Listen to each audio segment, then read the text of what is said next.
আসসালামু আলাইকুম ওয়া রাহমাতুল্লাহি ওয়া বারাকাতুহু। সম্মানিত বন্ধুগণ, গত ভিডিওতে দেখিয়েছি এবং ভিডিওটি সাজিয়েছিলাম প্রিয় নবী সাল্লাল্লাহু আলাইহি ওয়াসাল্লাম একটি আদর্শ এবং তার সম্পর্কে বিস্তারিত আলোচনা নিয়ে ভিডিওটি সাজিয়েছিলাম। আজকের ভিডিওটি সাজিয়েছি একটি পরিবার কাকে বলে, ইসলামে পরিবারের গুরুত্ব এবং পরিবারের সূচনা হয় যেভাবে। চলুন তাহলে শুরু করা যাক। একটি পরিবার। ইসলাম একটি পরিপূর্ণ জীবন ব্যবস্থা। এজন্য ইসলাম মানব জীবনের সব ক্ষেত্রে দিক নির্দেশনা প্রদান করেছে। একথা সবাই স্বীকার করতে বাধ্য যে মানব সমাজ গঠনে মৌলিক উপাদান হলো পরিবার। তাই পরিবার গঠনের প্রতি ইসলামের মনোযোগে অনেক বেশি। পরিবার কাকে বলে? স্বামী, স্ত্রী, সন্তান, সন্ততি, পিতা, মাতা ও দাদা দাদি নিয়ে গঠিত হয় পরিবার। পরিবারের সংজ্ঞায় অক্সফোর্ড ইংরেজি অভিধানে বলা হয়েছে, a group consisting of one or two parents their children. পরিবার হলো পিতা ও মাতা অথবা পিতামাতা উভয় এবং তাদের সন্তান সন্ততির সমষ্টি।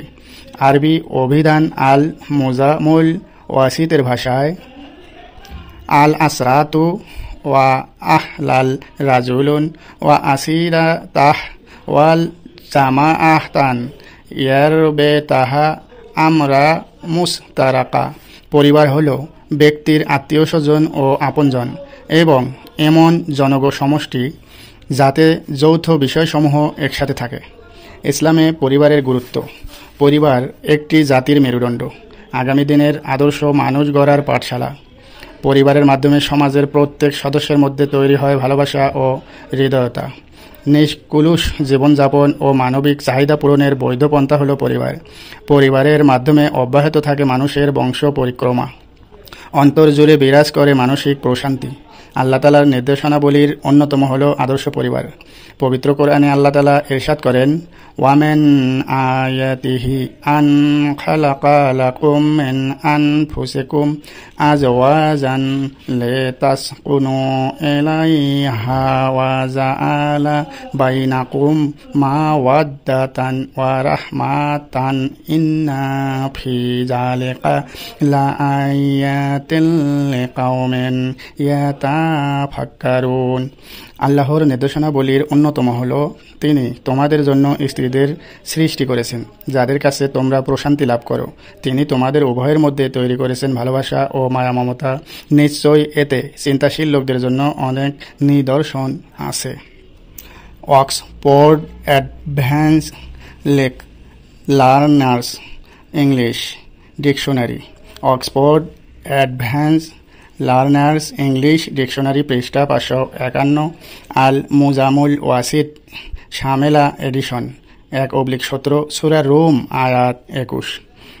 অপর আয়াতে আল্লাহ তাআলা ইরশাদ করেছেন, আল্লাহু জাআলা লাকুম মিন আনফুসিকুম আজওয়াজান ওয়া জাআলা লাকুম মিন আজওয়াজিকুম বানিনা ওয়া হাফাদাতান ওয়া রাযাকাকুম মিনাত তাইয়্যিবাতি আফাবিল বাতিলি ইয়াউমিনুনা ওয়া বিনিমাতিল্লাহি হুম ইয়াকফুরুন। আল্লাহ তাআলা তোমাদের মধ্য থেকে তোমাদের জন্য স্ত্রীদের সৃষ্টি করেছেন, তোমাদের স্ত্রীদের থেকে সন্তান সন্ততি ও নাতি পুতি দান করেছেন, তোমাদের আরও দিয়েছেন উত্তম রিজিক। এরপরও তারা কি মিথ্যার প্রতি বিশ্বাস স্থাপন করবে এবং আল্লাহর নিয়ামত অস্বীকার করবে? মানব জীবনের পরিবার একটি উজ্জ্বল শিক্ষালয়, স্কুল, মাদ্রাসা। এই শিক্ষালয়ে বিতরণ করা হয় সুমহান শিক্ষা ও উন্নত আদর্শের শ্রেষ্ঠতম আলো।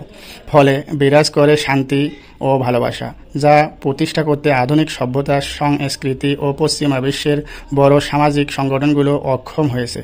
অবশ্য কোরআন ও সুন্নাহর দিক নির্দেশনা না থাকলে পৃথিবীর কোথাও শান্তি বিরাজ করতে পারে না, সমৃদ্ধ হয়ে ওঠে না কোনো কিছু। এজন্য পরিবার গঠন করতে হবে কোরআন ও সুন্নাহর দিক নির্দেশনা অনুযায়ী। যদি এটা না থাকে তাহলে অশান্তি আর অশান্তি। পৃথিবীর নানা দেশের পারিবারিক দ্বন্দ্ব, সংঘাত ও সামাজিক অবক্ষয় তাই প্রমাণ করে। তো বন্ধুগণ, এই হলো সম্পূর্ণ ভিডিও। একটি পরিবার কাহাকে বলে, ইসলামে পরিবারের গুরুত্ব এবং পরিবারের সূচনা হয় যেভাবে, এটি পরবর্তীতে ভিডিও আপলোড দেওয়া হবে সম্পর্কে। তো আমরা জানলাম মূল বিষয় হলো কোরআন ও সুন্নাহর আলোকে ছাড়া একটি পরিবার কখনো প্রতিষ্ঠিত হতে পারে না এবং সুন্নাহর দিক নির্দেশনা না থাকলে পৃথিবীর কোথাও শান্তি বিরাজ করতে পারে না। সকলে ভালো থাকবেন, সুস্থ থাকবেন। আসসালামু আলাইকুম ওয়া রাহমাতুল্লাহি ওয়া বারাকাতুহু। নিত্য নতুন ইসলামিক ভিডিও সবার আগে পেতে আমাদের চ্যানেলটি সাবস্ক্রাইব করে আমাদের সঙ্গেই থাকুন। ধন্যবাদ সকলকে।